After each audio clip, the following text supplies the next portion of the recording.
I welcome you to effective communication session today, and this is our fifth session in continuation. So, what I am going to discuss with you is that what we have learned so far.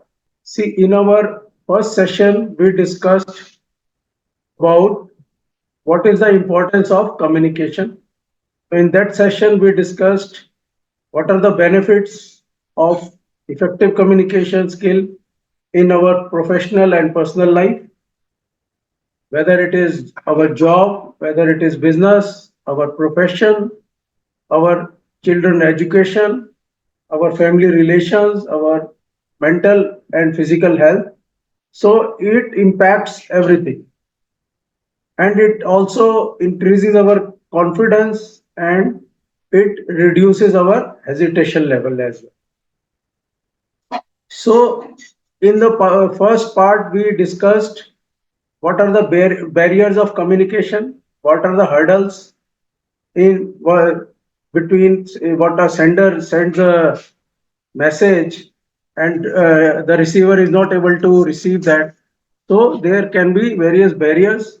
They are like language, there can be preconceived notions, the receiver can have biased feelings, and there can be lack of trust, and there could be cultural and environmental issues.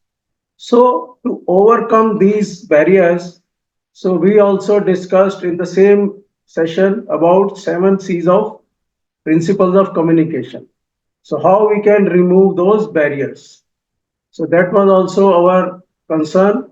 So, we discussed that the principles of communication were clarity, completeness, conciseness, consideration, and it should be concrete.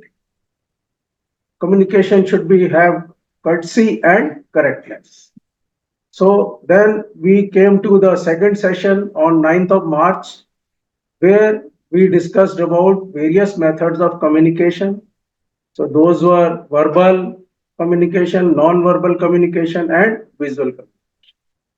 So we discussed that we communicate with our words, which is verbal communication, and our non-verbal communication like body language, which consists of body postures, gestures, and expression.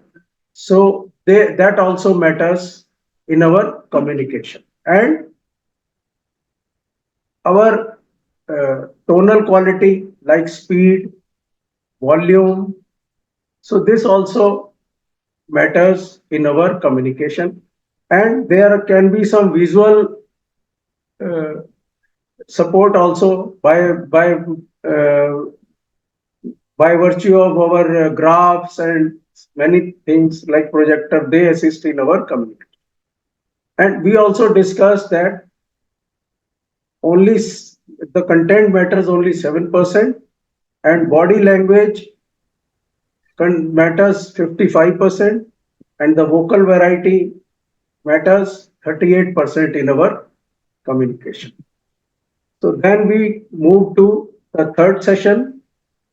In our third session, we move to higher techniques of effective communication.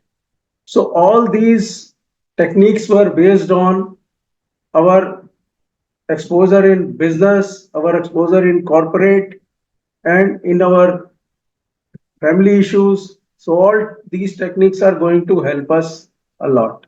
So in our third session, we discussed about the first technique was hear it right. In this section, we discussed 4 techniques of hearing in the correct way to identify the real issue. So in that, the first part was highlight the keywords, then explain in your own words. Then third part was to ensure attentive behavior. And the fourth part was to review understanding, clarify your understanding. And in the second section was ask it right. If we are not able to receive the full information by listening to the speaker, then we have to use the ask technique to identify the real issue.